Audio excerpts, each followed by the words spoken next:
obviously I want to cheer from you from how your You dad. met Keith from his dad right here? Yeah, I did already. I already did. He's a very nice guy. Yes, I already met him. He's a class act. Yeah, very class act. He's always nice. I like him. I already met him. Yes, I I already did. told my guy. From your humble beginnings, you know, working in the fields to owning the gym, but more importantly, it's a family-run business, so it's generational wealth. It's something you're gonna be able to give to your daughter when she's 18 and 25, and the money's gonna be generated. So from that standpoint, I've had countless conversations with Sam about this, and many father-son type of situation. You're gonna be a 3-generation boxing family. You know, I think it's exceptional. Look, you know, the way we were raised, you know, in the whole family, except for Mike. So it was my parents and 5 of us. We grew up in a trailer park, many years in a trailer park. My parents always worked in the strawberry fields every day, 5 in the morning, working in the strawberry fields. My older sister dropped out of school to stay home and take care of everybody else, raise the you know, her young siblings, and it wasn't easy. But you know, seeing my dad every day coming home from work, and when I was a kid, before I started boxing, I remember he would come home dirty, you know, red stains all over from strawberries. His boots were, you know, heavy boots, and I knew how tired he was. He would sit down, he wouldn't even have energy to take off his shoes. And me and my sister, she's 2 years younger than me, we would race to try to beat each other to take off my dad's shoes, because we knew how tired he was. So we would untie his boots. do you have those pictures? Probably not. Oh, those would be. Doctor, how you doing? We would untie his shoes one by one. She would take one, I would take the other one, and take off his one. He would feel relieved, you know, from those heavy boots with mud and everything. So all that, you know, that's the way we started, bro. And now you own the mud. How beautiful is that? You know, that's the way we started. that big ass facility, And and since you know what I mean?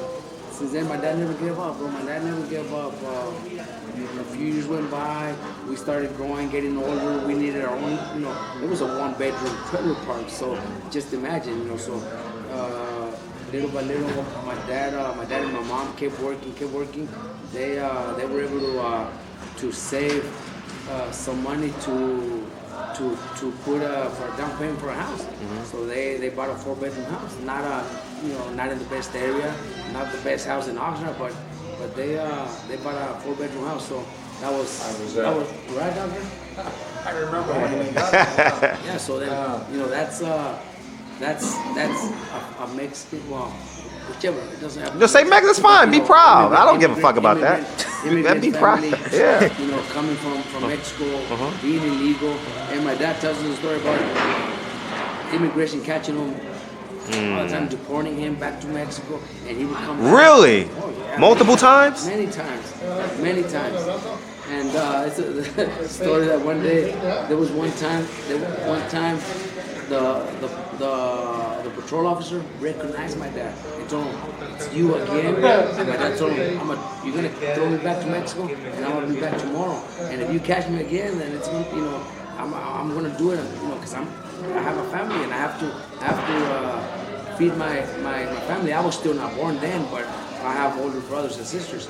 So the immigration man, he had him on cuffs at first, but then took him off and told him, "Go on, get away," and let him get away. And my dad says that was the last time he got caught. When that immigration officer let him go. If I tried it, would it work for me? So you know what? And stuff like that. And then the stories when my dad would get caught, that he would go back home, you know, disappointed that he got caught, and that one day he told my mom, "Don't you pray to God so they could help me?" My mom was like, "Yeah, I do.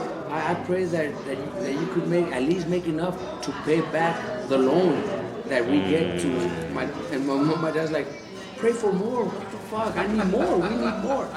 So you know, hey, all this is you know, my mom, 6 months pregnant with Mikey, still working the strawberry field, still picking strawberries, all that shit. Those are stories, bro. Do you ever sit back and I read the article on boxing, seeing 5 championship fights in 49 days. Correct. Do you ever sit back and relish in these moments? I know you're busy. When you're not in the gym, you're with your family, you're with your daughter, you're with your son, etc. But Do you ever sit back and say, God damn? Every time I'm driving to the gym, it's like a half an hour drive. That's all I do. When I'm on my own time, that's all I do. I think about how things are going, the fights that I got coming up, which are Hellacious very, fights. very dangerous, very on three with the underdogs. And I also think about that. I also think about our younger fighters too, how we're doing with building them up little by little. Our new promotion that we started on my own. Congratulations. Thanks. On my own time is when I get to 3,000 people there. Yeah, it was really nice. It was a lot of inspectors, commissioners. They said it was like one of the best shows in Southern California that they've attended. It was really nice. I watched all his It was videos. the first one, so That was a perfect. it was. Is there a doctor? Robert, It would be really good. if all goes well, Josito Lopez wins tonight. Mikey beats Errol Spence. You're gonna have 2 of the 4 champions at 147 with Mikey and Josito Lopez. Has that ever crossed your mind if potentially they fight this year? Each other? Yeah, No. knowing that they both. What's up, man? I like myself out there. It's something that would never happen. Okay. Never happen. What if like both fighters says, you know what, we want to unify, we want to be the. Look, if the fight came where both Josito and Mikey are both gonna make, Yeah. the money that they've never seen before, then I would probably agree to it, and I'd probably sit ringside to watch the fight. But I don't say that Mikey's already doing very well. Josito, if everything goes well, Mikey already got him a really nice deal for the rematch if the rematch happens, or future fights. So I don't think it would even we would even consider that. It's like at 140, I probably have the most 140 pounders in my gym than anybody else, and I don't see them facing each other.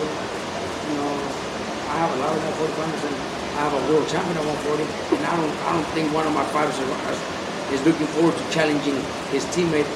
That doesn't happen. There's too many other championships. Yeah. There's 4 in each division, and in each four champions in each division, and each division has like 2 or 3. The super, the regular, Yeah. the inner, Intercontinental. right. Yeah, So yeah. there's no need to fight each other. In The term- popular champion, the They nicest have champion, everything. The lineum champion, By the way, the silver, the the gold, the silver. medal, the There's so diamond. many champions. I interviewed Freddie Roach. He says he can't wait to kick your ass on February 10th. Oh, Yeah, he did. He said he can't wait to kick Look, your ass. You know what I he mean? wants to do He what wants I that did. one He bad. wants to do what I did to him. Yeah, he wants that one bad. Cuellar left me, went with Fred Roach, then I got Amber, and Yeah, beat him. yeah. Roach can't beat him. the man. By the way, I'll tell you one thing. Bro, were you the one that texted me? Okay, so I would. I've been watching so many fights. I've been watching Mikey. I've been watching Earl. Obviously on YouTube. I think I figured out your game plan. I think I have. You want to talk about it on camera or no? Okay. I figured. I watched it and I said, oh, I figured it out. I think I know. Very smart, bro. Huh? He's so very smart. No, no one ever. I just think that 12 pounds is a lot Look, to make up. look, it's a lot when you're thinking about it, because Mike fighting at 135. Well, he's fighting at 140, but his last fight was 135. It's a lot when the fighter has never competed in that level, and not, he didn't do it in the fight, but that's all the guys Mikey has to spar. Welterweights, super welterweights, even middleweights, because he's too strong for guys his weight division. Mikey has to spar, man, for his fight against Lipinets, Mean Machine Velasquez could be one of the strongest welterweights in the division. And I'm not, it's not like I'm making it argument. He's undefeated. He's a very strong guy. And Mikey was stronger than him. You know what I mean? Just things like that. Or we got guys in the gym that are 154 pounders that Mikey spars, because Yeah, so it's not gonna be something new to Mikey. Yeah, maybe the 8-ounce gloves, but Mikey's gonna have 8-ounce gloves too. Sergio picked him. Sergio Lipinets picked Mikey Garcia to beat. Yeah, to beat Earl. He says he has a lot of pop. Look, when they're inside the room with Mikey, that's when they know, man, something about Mikey. You know, Robert Easton Jr. He's a light one. Yeah, he's a light one, but he came to the locker room and told us, can't see. You know, people don't know how strong you are. Yeah, because at the weigh-in, he was like, "How the hell this flabby dude gonna beat me?" But then after the fight, just man, you know, you could never imagine how strong you are, how hard you hit, and everybody has told us that. Lipinets, you know, you're saying he's even picking. I didn't even know he's picking Mikey, but there's all the fighters, sparring partners, you know, Kabalowskis could tell you the same thing. It's hard to figure Mikey out. Is it the technique of the punch? Because he throws great punch. I mean, he throws perfect straight punches. Or is it the born power, or a combination of both? I think it's more the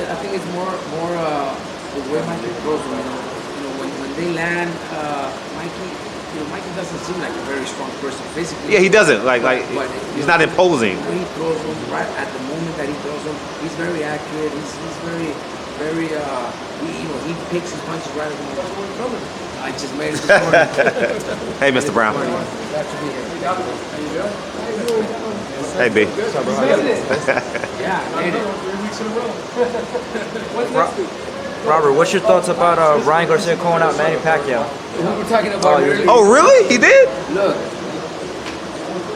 people are gonna think he's crazy, but Winky! Ryan's he's fast. That kid is fast. That kid can move. He's got speed. I don't think it would be that bad. You think it's a good fight? At 140? Ryan Garcia? Yeah, he just said on You know, Twitter this and kid's fast. This kid moves well.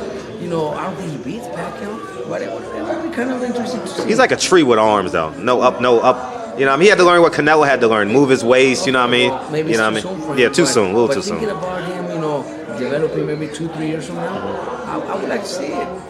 I mean, it's a big money fight, assuming that his fan base continues to grow and he's able to sell out and It's growing. do well. Yeah, but Manny Yeah, Pacquiao will be 42, 43 by then. Might Yeah, be so 52 by then. it's Yeah. impossible. But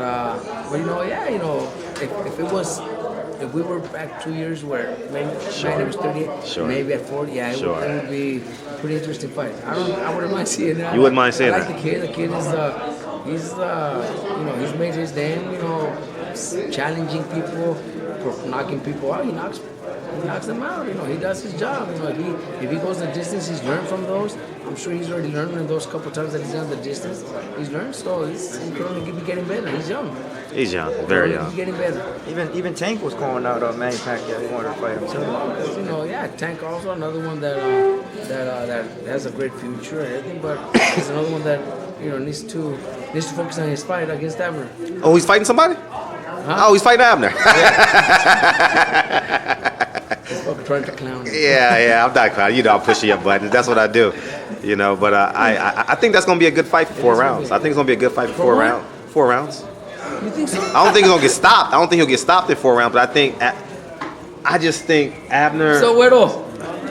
I think Abner. Yeah, I'm with him right now. I think Abner's frame can't hold up. You know what I mean? Like, I think he's a small guy. I think he's small. I think, Tank is on the walk in, 152 probably. Probably. Natural though, not like he's intentionally trying to put on weight. But I think if it was for the IBF strap, I would give you a better chance. It's not for the IBF strap? No, it's WBA. WBA. Farmer has the IBF. Yeah, Yeah. he could gain all the way there. Yeah.